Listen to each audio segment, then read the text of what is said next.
경상남도 동부에 위치한 김해시와 거제시, 양산시. 지리적으로 낙동강과 인접해 있고 정치 성향이 비슷해 이른바 낙동강 벨트로 불립니다. 민주당 출신 대통령의 고향 혹은 연고지라 민주당의 정치적 성지로 여겨지기도 합니다. 이들 지역의 과거 지방선거 성적표는 어땠는지 한 곳씩 확인해 보겠습니다. 먼저 노무현 전 대통령의 고향인 김해입니다.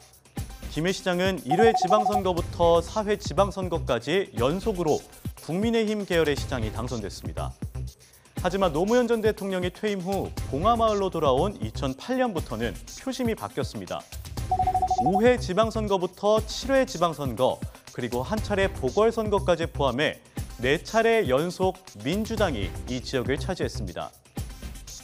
이번엔 문재인 전 대통령의 고향이자 조선업의 도시인 거제입니다. 노동자와 젊은 층이 많아 상대적으로 진보세가 강한 곳으로 꼽히기도 합니다. 하지만 그동안 거제시장은 국민의힘 계열 후보가 독식하다가 7회 지방선거 때에서야 처음으로 민주당 계열의 후보가 당선됐네요. 마지막 문재인 전 대통령 사저가 있는 양산시입니다. 경남 18개 시군 가운데 유일하게 낙동강 동쪽에 있어서 심리적으로 경남보다는 울산과 부산에 가까운 곳입니다. 그동안 양산시장에 당선된 후보의 정당을 살펴보면 1, 2회 지방선거는 무소속, 3회 한나라당, 4회 무소속, 5, 6회 한나라당, 새누리당 순이었는데요. 지난 7회 지방선거 때에야 처음으로 민주당 계열의 후보가 이겼습니다.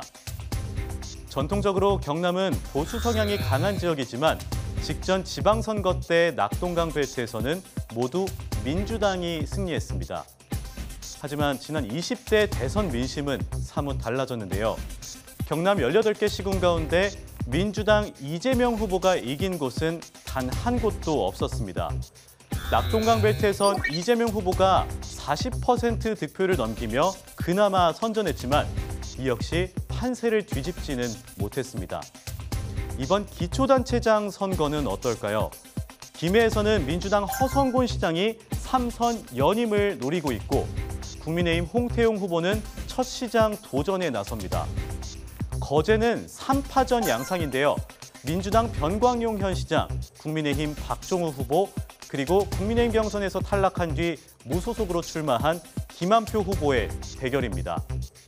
양산에서는 전현직 양산시장끼리 경쟁하게 됐습니다. 민주당 김일권 후보와 국민의힘 나동현 후보는 이번이 4번째 맞대결입니다. 대선 승리 기세를 몰아 과거의 영광을 되찾겠다는 국민의힘. 현역 시장들을 내세워 낙동강 벨트만큼은 지키겠다는 민주당. 접전이 예상되는 가운데 지난달 퇴임 후 고향 양산으로 내려온 문재인 전 대통령은 변수로 꼽힙니다. 임기 말까지 이례적으로 40%대 지지율을 보인 문 전 대통령을 고리로 과거 노무현 전 대통령 귀향 때처럼 진보 세력이 결집할지 관심이 쏠리는데요.